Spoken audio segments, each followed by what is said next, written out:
I'm discussing The Boys. The Boys episode 4. I'm gonna let Nick start off. Yes, in case you needed a reminder, where the goddamn fucking spice go? So I'm gonna let Nick take over because Nick, he hasn't given his thoughts on the first 3 episodes, so I'm gonna let him talk about the first 3 episodes and then lead into the 4th episode. So Nick, what have been your thoughts on The Boys season 3 so far? So my thoughts on The Boys season 3. Every time, even all of like the trailers, the teaser for it, I thought they looked kind of but actually seeing the show, like from the jump of everything that I love about this show is back in spades in terms of how it does this biting social commentary and how it does this study of what these characters are, like how much I think this season more than the last two, they show that as much as Butcher has good intention, he is just as corrupt and just as bad as the suits that he's fighting. Even to when he does take the temp V, he has the same powers as Homelander, and and how he's really no better, and how for like at least one episode, it was nice to see Huey get a win, at least in some way, because the first episode starts, it's just him, working for the FBSA, life is good, can openly date Starlight, and the Supes are under control, at least for now. And then the reveal happens where Victoria Newman, who's played by Claudia Dumi, she is also a Supe. And she is Stan Edgar's adopted daughter, which, when I found that reveal, just seeing the look of heartbreak on Huey's face and that brokenness, goddamn Jack Quaid is incredible in this. Some of the new elements I like the addition of the characters from Payback, like you have Laurie Holden as a Crimson Countess, you have a Sean Patrick older Gunpowder, who is the sidekick to the biggest addition of Jensen Ackles as Soldier Boy. And my only critique of the first 3 episodes, not enough daddy. I mean Jensen. Okay. But what little we see of him is fascinating in terms of how he is basically playing that embodiment of toxic masculinity, in terms of how you have with Gunpowder, you have the allegations of abuse, and it wasn't sexual, it was just hazing. The commentary of the politics, how like these like good-natured social colleges get co-opted by corporations, like you were talking about in your thoughts on the episodes, of how when they go to like Votland, you have LGBT turkey legs, or BLM burgers, or woke walk. Yeah. I was like, goddamn, this hits a little too close to home, especially Pride Month, and every single company has just smacked that rainbow logo on there. Yeah. Except for Bethesda. Bethesda, Middle East, and Russia. Like, no pride. And China, let's be honest. And then when they finally get into it, with Butcher taking this temp V, it reminded me a lot of what worked about like the black suit story in Spider-Man. It was like that story works best when it's an allegory for substance abuse, and I think that's very much the route they're going with Butcher taking temporary V. And all of that worked so well for me. And how most of the characters on it, they're kind of getting sick of Butcher's shit. Like Frenchie and Kimiko. Once again, it's amazing that Karen Fukuhara can act infinitely times better without saying a single word of dialogue than Jared Leto in a comic film. Yeah. And then this episode, she had a nice dildo battle. I still think the award for best fights with dildos is Everything Everywhere All at Once. I still think that has the top spot, but this was also very good action scene with dildos as well. I would say it was intentional, but the way the production schedule would have worked, there was no way.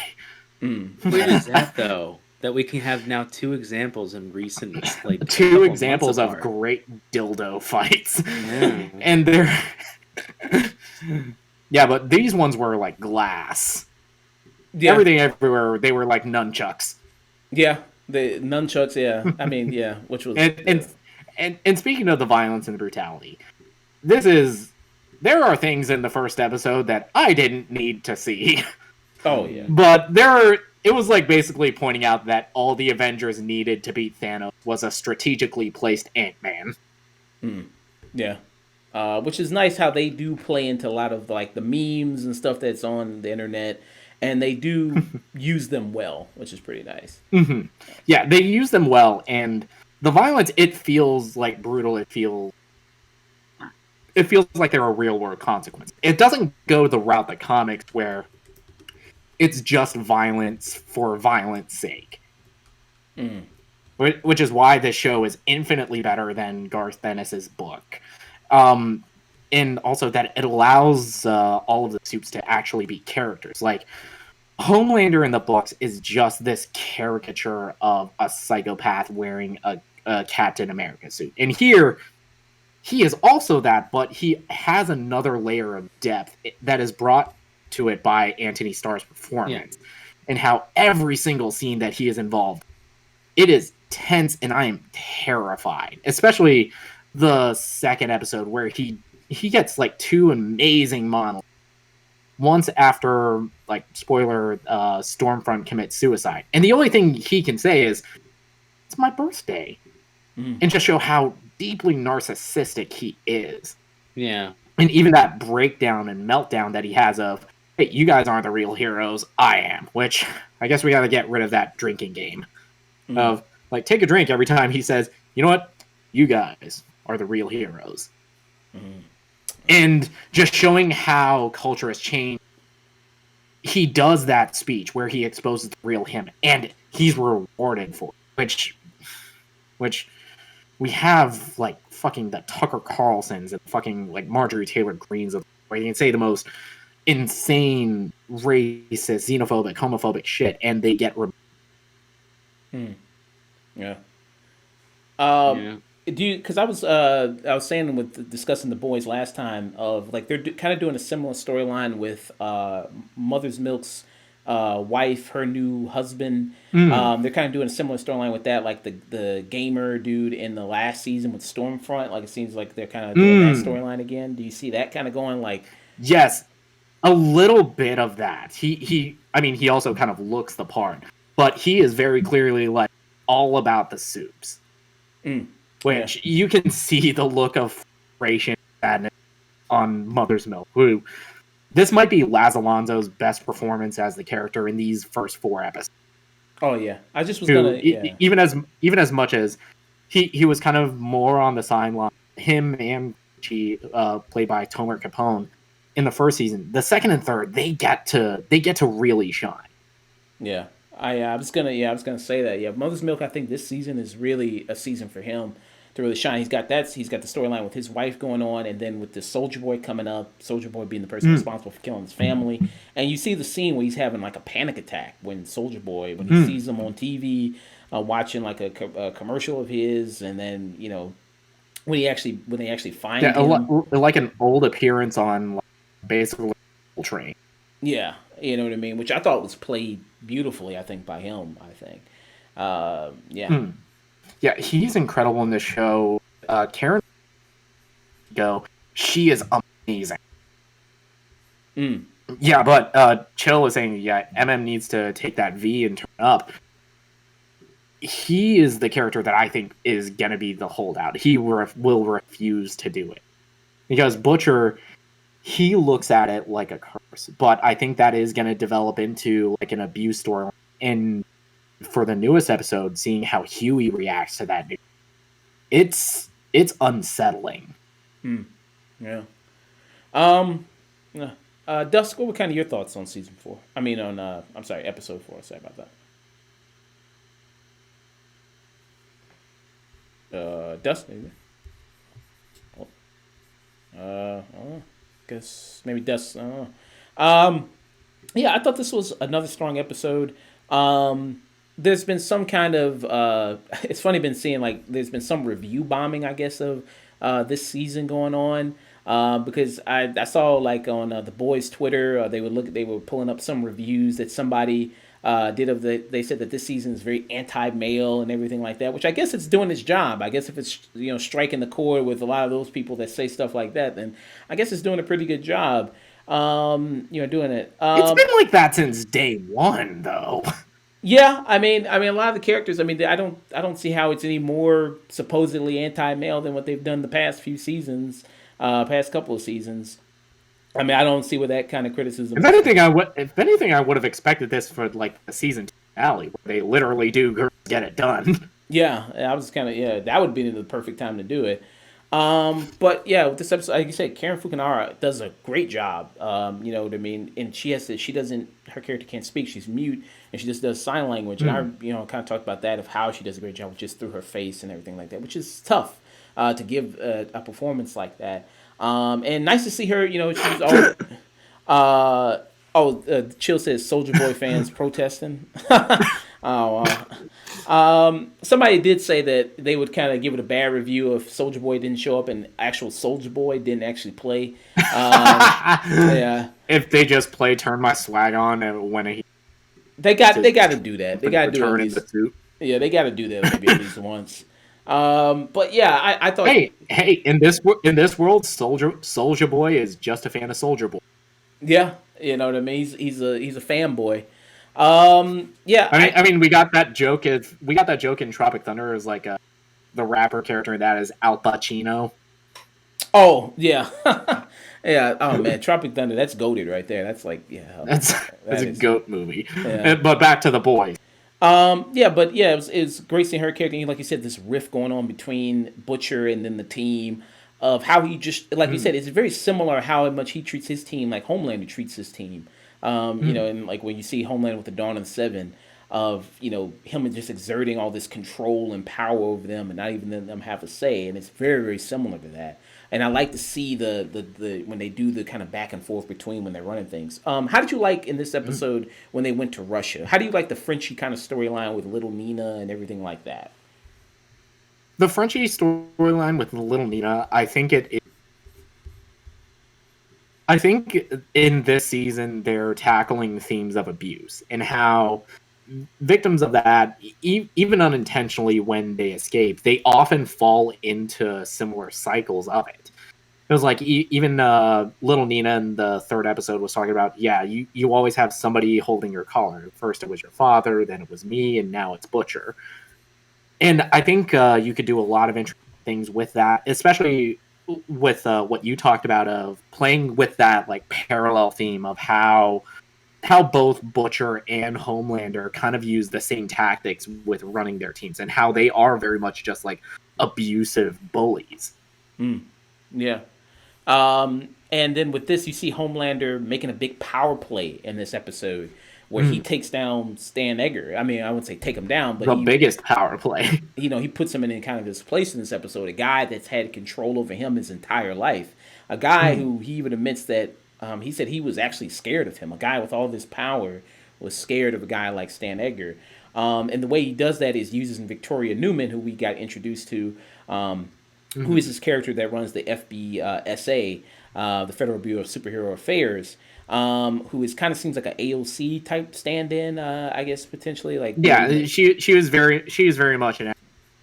Yeah, so I kind of had a question of like why she is so scared of him, because can't she just blow his head off, or can she not? I was kind of well. There's very clearly a power scale, and she is not certain if she can take Homeland. Even if she is not certain that if because she mostly is just blown up like normal people or or like even other lower level suits. And Homelander is clearly the strongest suit there ever was, besides maybe Soldier Boy.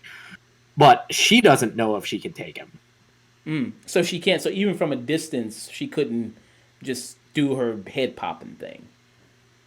Well, you saw it in like that first episode where she confronts like her old friend, and she initially tries it, and all it does is like create a nosebleed, and she has to like blow him up in pieces.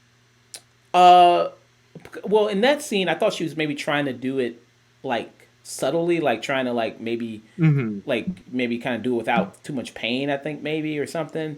And then when she actually but the telling thing is even he was curious. Even Homelander was curious. He was like, "Think you can do it? Go ahead." Yeah. So I was kind of interested. Maybe maybe she could give it a try or not. But but the whole reason that she turns is so she can get a sample of Compound V. And in one of the most heartbreaking moments of this episode, she injects her own daughter with it. Yeah.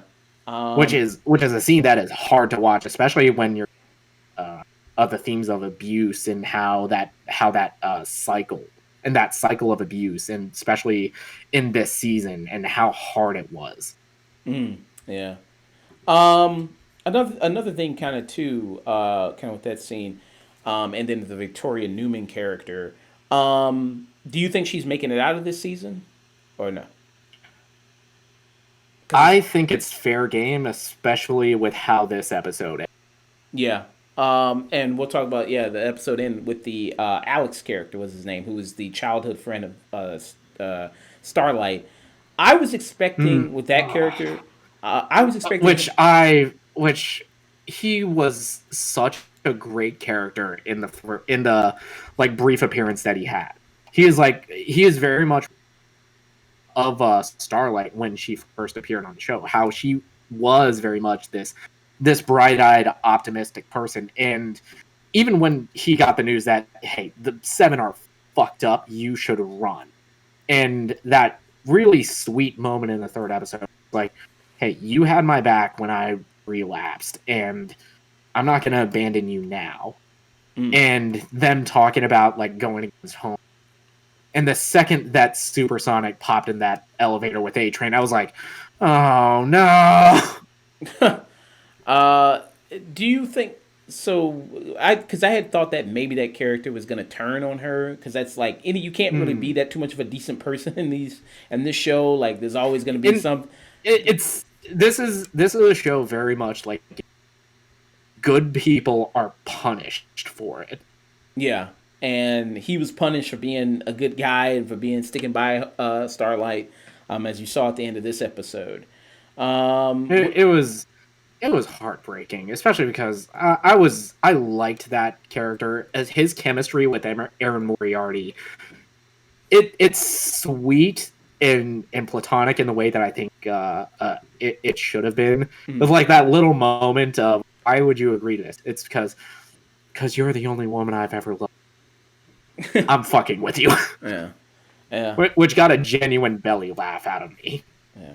That was Samuel, and I'm telling you, I mean, he should be getting some Emmy consideration. Anthony Starr, man, I mean, he's one of the best villains. The fact that he hasn't won yet is a goddamn crime. Yeah, so he's been nominated, he just hasn't won.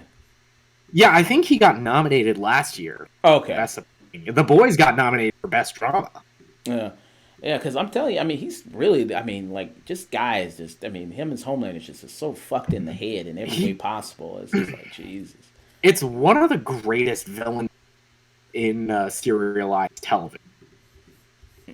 I'd say it's high up there. I mean, because constantly, like, everything he does, from just his manipulation of people, him exerting his power over people, like, stuff he does, like, with the Deep, stuff he does with A-Train, the way he belittles him, also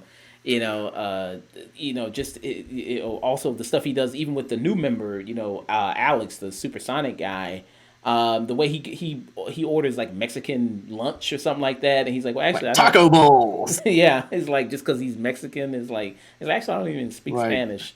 Yeah, which that was a great cringe moment in the last episode where where did get announced that Supersonic joined the Seven. He said something in Spanish, and Supersonic's just like, okay, man. Yeah, like that guy also had some good faces because everything he would always say is like, Jesus, this guy is fucking crazy. You know what I mean? Like it's like wow.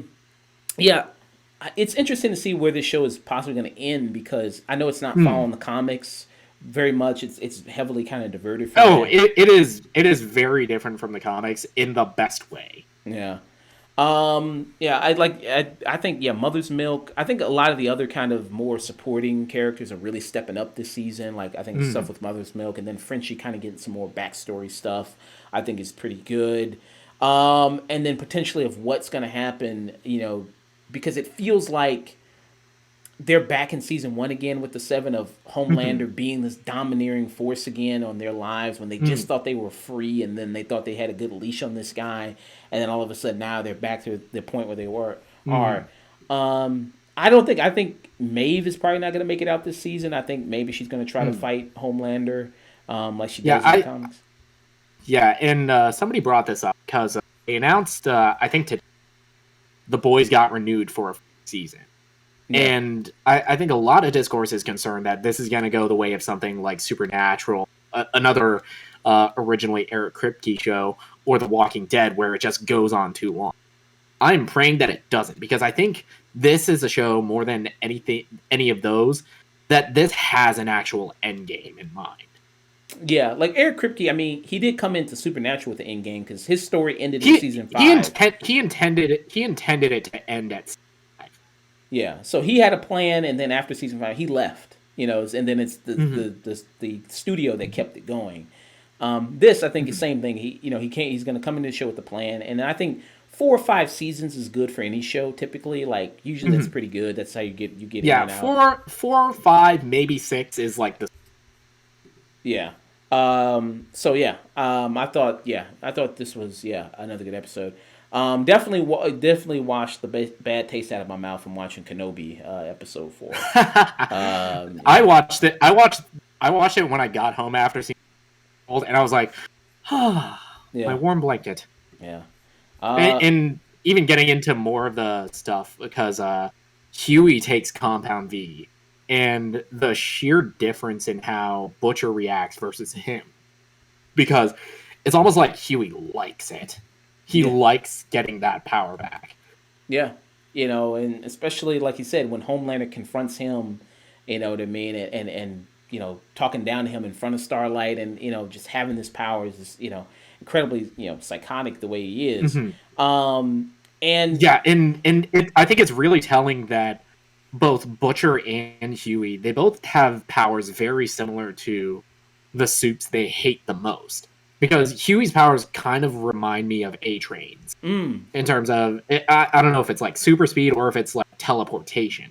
I think it's teleportation. I think that's an interesting point. Yeah, and then it's funny when they it's revealed they have the powers, and then you can see the look of disappointment. Just the look of disgust on Kimiko, on Frenchie, on MM's faces. It was heart-wrenching, especially just like, I thought you were better than this kid. Yeah, it's like, we expect this from Butcher, but not you. Like, Jesus, not you. Come on, man. You know what I mean? And just the sheer rage that Kimiko, just, why would you choose to do this to yourself? Yeah. Like, she kind of had a funny moment where she was walking past him and she just kind of looked at him and shook her head like, damn. Like, come on, man. Yeah. And also kind of a good comedic moment too when he used her powers and he was naked and she kind of covered her eyes. Like, that was kind of a good comedic moment too. I thought. I think a lot of I was like so glad we didn't get a joke of like, oh, so that's why you're dating Starlight. Yeah, you think that was too predictable that they did that? I feel like if they did, I would have rolled my eyes. Okay, yeah, they diverted the easy joke there. With that. But moving on to what the show does well of balancing like good comedic moments with moments of genuine tension. Because the thing that is in this lab is not this weapon that was supposedly killed Soldier Boy it is Soldier Boy, Mm. who is very much Winter Soldiered up. He's got like long hair. Tell good on you, Jensen Ackles. Yeah. Dude worked out.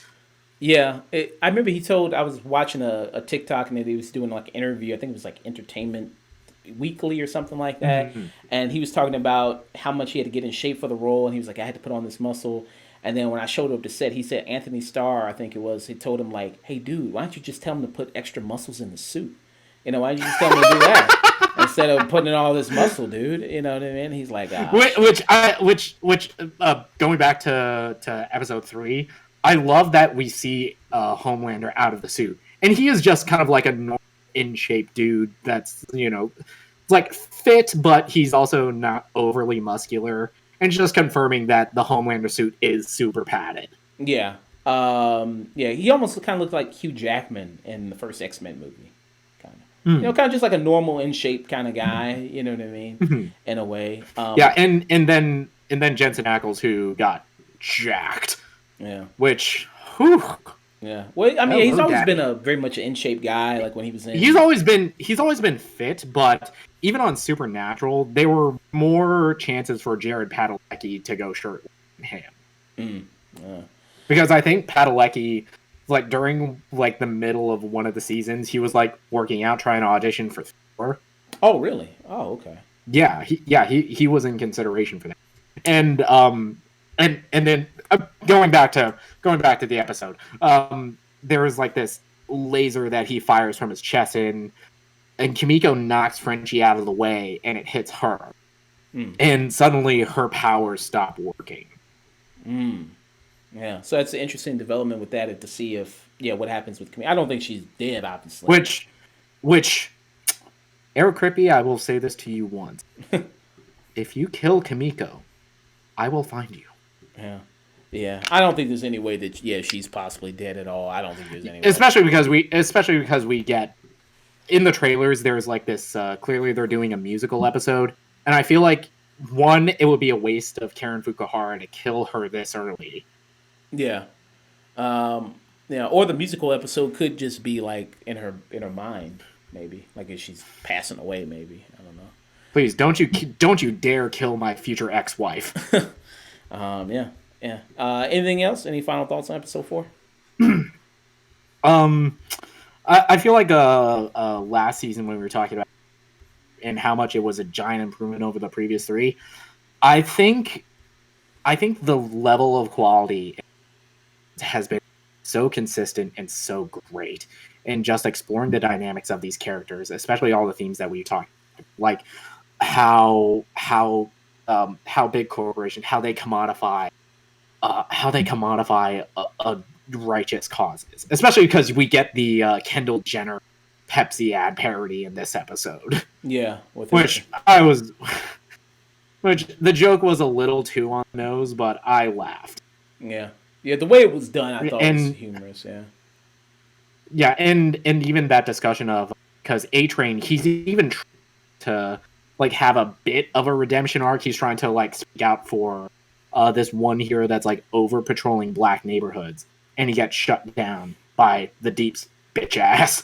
Yeah, who is just so amazing how you can make a character so pathetic. Yeah, and so despicable. I think it's a battle for who's the most pathetic, the Deep and A-Train. I think it's like a battle right now of like who's the most saddest and pathetic to try to really to suck up to Homelander. Really, I think it's And I'll talk about this when I eventually get to talking about something like Barry or Better Call Saul. But there's this concept of bad choice road, where you give a character a chance to do the right thing, and they just regret. And I think A-Train did that beautifully, because there's a moment where you genuinely think that he's gonna like turn a new leaf and try to do the right thing, and then the end of the episode happens, and he rats out Supersonic and Annie. Yeah. Yeah, it's interesting. Yeah, it's gonna be fun to see where this show goes with this season. 4 more episodes left, so it's Which I'm so glad. I was like a little worried. Better Call Saul aired mid-season finale. Moon Knight wrapped up. I was worried that I wasn't gonna have good TV for it. And now The Boys, and now we'll get to it with another Marvel show, and Barry have all like filled that void for me. Yeah. All right, that was The Boys episode 4.